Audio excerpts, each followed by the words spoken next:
Olá, professores, bom dia, como vocês estão? O tema da nossa trilha formativa hoje é o trabalho com habilidades no componente de filosofia para gerenciar o ensino-aprendizagem. Então, a ideia nossa aqui é darmos 4 dicas para você, professor, analisar a estrutura de uma habilidade para você desenvolver o seu plano de aula, pensando aí na articulação entre habilidade, competência, objetos do conhecimento, temas transversais, competências socioemocionais. Então, a estrutura de uma habilidade, ela é importantíssima para você avançar aí nesse processo. Pensando em uma habilidade, eu escolhi essa que vai da primeira série de ensino médio até a terceira série, atende toda a área de ciências humanas, principalmente, no caso aqui, filosofia. A habilidade está aparecendo aí na tela para vocês. Essa habilidade e esse objeto do conhecimento que você está vendo aí, eu peguei no currículo paulista.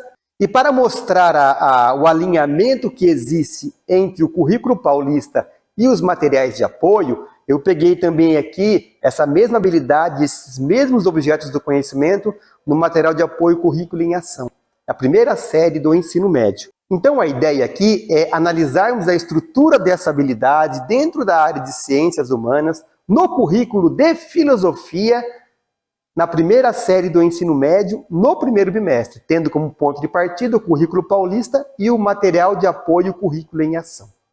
Então a primeira dica que nós damos aqui para você, professor, é entender a estrutura de uma habilidade.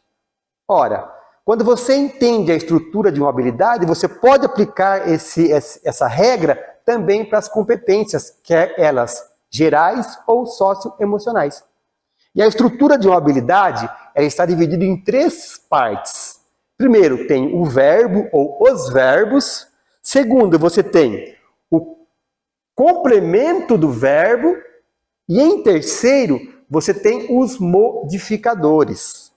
Essa coluna do meio que você está vendo, que está vazia aqui, na próxima página, nós vamos preenchê-la com a habilidade que nós escolhemos aqui, ok? Mas o que é importante você entender também? Na terceira coluna, nós temos, em relação ao verbo, indica o processo cognitivo do enfoque.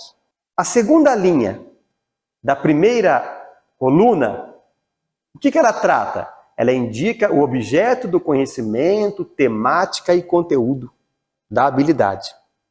E a terceira linha da primeira coluna, que são os modificadores, o que ele vai mostrar, o que ele vai revelar nessa habilidade? Indicam o contexto espacial e temporal, especificando a temática. Então, professor, toda habilidade do currículo paulista, que está alinhada com os materiais de apoio, ela tem essa estrutura.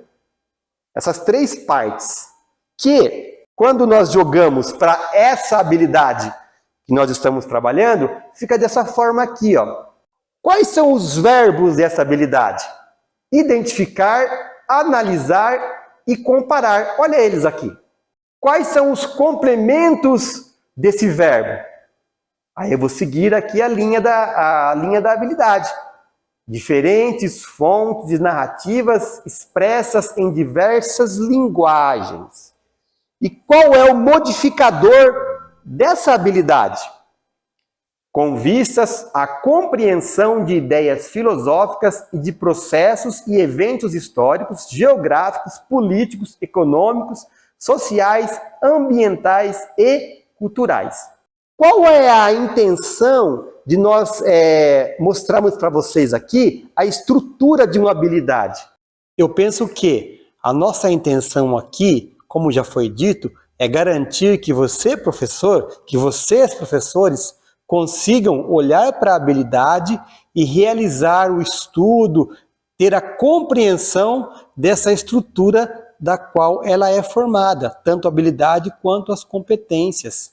E também para avançarmos na nossa segunda dica. A segunda dica aqui está relacionada com a flexibilidade que a habilidade e o objeto do conhecimento proporcionam. Quando você olha para essa tela, você vê aqui a habilidade relacionada com o objeto do conhecimento ou vice-versa, e também nós preparamos flexibilidades possíveis dentro desse movimento. Primeira flexibilidade, o comando verbal da habilidade. No caso dessa habilidade, nós temos 3 comandos, 3 verbos que podem, dentro do processo, diferenciar a sua atuação com o estudante. O que eu quero nesse momento? Que o meu estudante identifique algo, eu quero que ele analise, eu quero que ele faça comparações.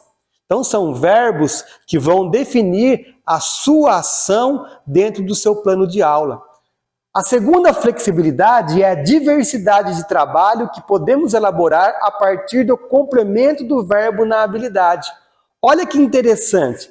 Quando eu analiso os verbos e quando eu vou para o complemento do verbo, eu tenho aqui a seguinte frase: diferentes fontes e narrativas expressas em diversas linguagens, com vistas à compreensão. Esses verbos e esse complemento, eles ainda não dão uma certeza de que essa habilidade está realmente direcionada para a filosofia na área de ciências humanas. Eu chuto aqui, arrisco dizer que lendo somente os verbos e o complemento, eu diria que essa habilidade seria de linguagens, no componente de língua portuguesa. Porém, essa pluralidade, essa flexibilidade, ela nos dá condições de interagirmos com componentes de outras áreas. Por exemplo, língua portuguesa. Afinal de contas, eu, enquanto professor de filosofia, dentro do comando dessa habilidade no complemento verbal, eu tenho que orientar o meu aluno a entender diversas linguagens. E essas diversas linguagens podem se relacionar com o verbo identificar, analisar e comparar. Vamos ver a terceira flexibilidade, o pluralismo de ideias e de concepções pedagógicas nos modificadores da habilidade. Eu chamo a atenção para essa terceira flexibilidade, por quê? Porque nós, professores, nós estamos amparados na Constituição Federal, no artigo 206, e na LDB, que é a Lei de Diretrizes e Bases da Educação Nacional, a Lei número 9.394 de 1996, lá no artigo 3 da LDB, nós temos a autonomia do que chamamos de liberdade de cátedra. Veja aí a definição na tela do que é liberdade de cátedra. Vamos ver a definição de liberdade de cátedra que está implícita na Constituição Federal no artigo 206. O ensino será ministrado com base nos seguintes princípios: liberdade de aprender, ensinar, pesquisar e divulgar o pensamento, a arte e o saber. Pluralismo de ideias e de concepções pedagógicas e coexistência de instituições públicas. Na sequência, vamos ver o que está implícito na Lei de Diretrizes e Bases da Educação Nacional, LDB, no artigo 3º. O ensino será ministrado com base nos seguintes princípios: igualdade de condições para o acesso à permanência na escola, liberdade de aprender, ensinar, pesquisar e divulgar a cultura, o pensamento, a arte e o saber. Finalizando, vamos ler agora o trecho de um artigo escrito pela pesquisadora da PUC, Cláudia Mansani Oledo. A liberdade de cátedra ou liberdade de ensino nada mais é que um princípio que assegura a liberdade de aprender, ensinar, pesquisar e divulgar o pensamento, a arte, o saber. Enfim, é a liberdade plena que os professores possuem de discutir diversos assuntos que entendam importante para o ensino em sala de aula e em seus grupos de pesquisa ou estudos. Liberdade de cátedra está diretamente relacionado ao que nós chamamos de pluralismo de ideias. Então, quando eu olho para os modificadores dessa habilidade e eu corro os meus olhos para os objetos do conhecimento relacionados com essa habilidade, eu consigo identificar uma possibilidade de interação tanto no componente de filosofia, quanto no de história, geografia e sociologia, podendo até extrapolar a área de ciências humanas. Então, essa condição que eu tenho de interagir com outros componentes, de causar uma interdisciplinaridade, de apoiar o meu estudante, essa condição que eu tenho de olhar para o meu objeto do conhecimento e poder inserir aqui aquilo que eu entendo que é necessário para aquele momento, tanto de um filósofo ou dois filósofos, de um período da filosofia, de uma investigação de um campo filosófico. Essa pluralidade de ideias é que dá essa flexibilidade dentro dos documentos que nós utilizamos para o nosso trabalho, da nossa prática no dia a dia em sala de aula. A nossa terceira dica agora, ela está relacionada com o conjunto alfanumérico que compreende a composição da habilidade.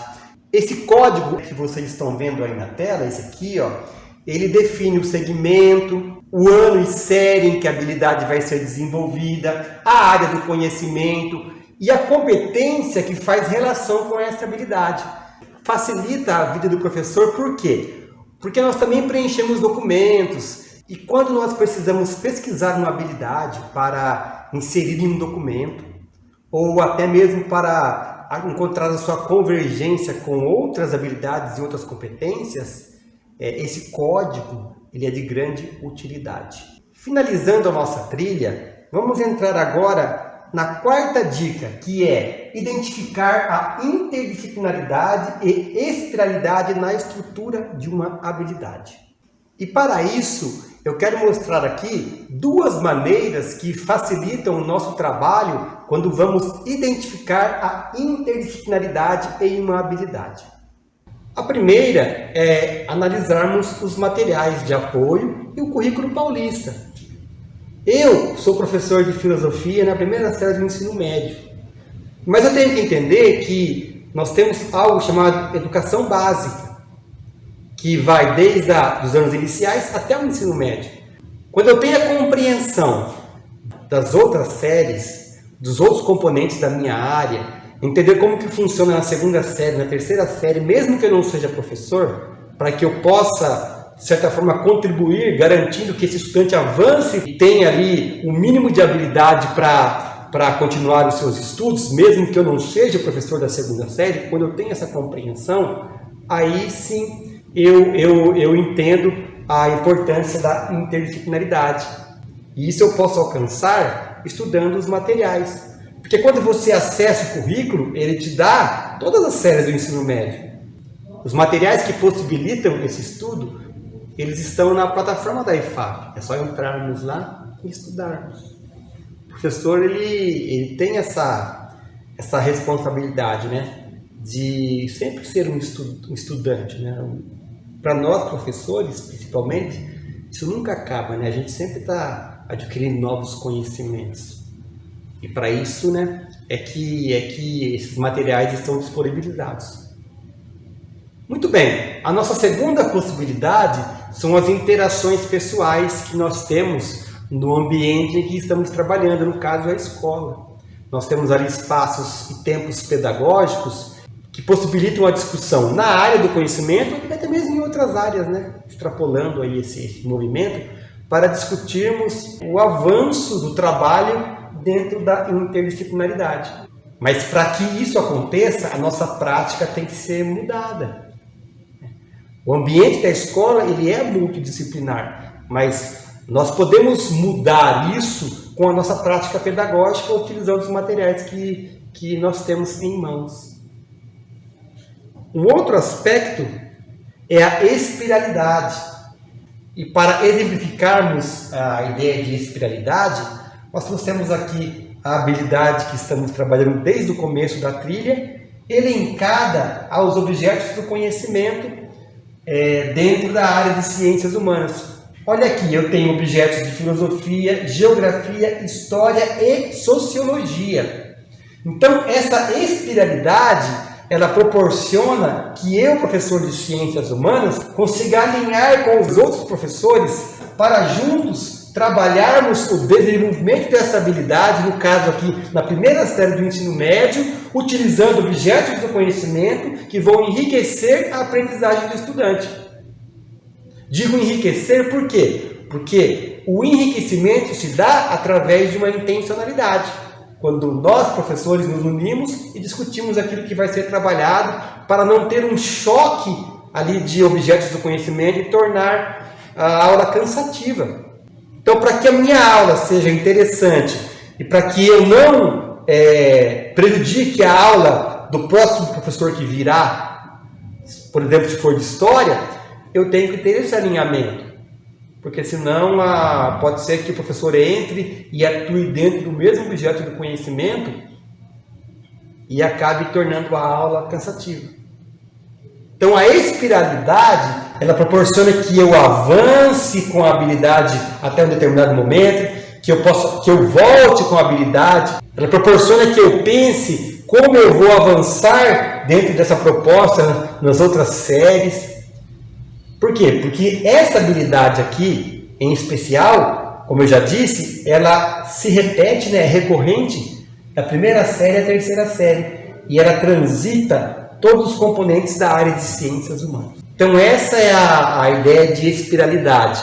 Entender que eu, professor, eu tenho que ter um conhecimento de até onde eu posso ir com o objeto do conhecimento dentro da habilidade, para que depois eu consiga avançar ainda mais, voltar, transitar em todas as áreas do conhecimento, para que a minha aula e a aula dos meus pares sejam enriquecidas com essa diversidade, com esse pluralismo e tornem o ambiente da sala de aula prazeroso para que o estudante aprenda. Então essa basicamente é a nossa dica aqui dentro da nossa trilha formativa da área de ciências humanas no componente de filosofia. É claro que nós não vamos ficar só por aqui, eu pretendo avançar nessa discussão, mostrando aqui dentro dessa habilidade como que eu construo um plano de aula, como eu utilizo as competências socioemocionais, como eu desenvolvo temas transversais, como que eu trabalho, por exemplo, as datas comemorativas dentro de um bimestre, como que eu desenvolvo projetos com outros professores. Então tudo é possível e nós vamos tentar aqui avançarmos nesse desafio. Um ótimo dia para vocês, professores.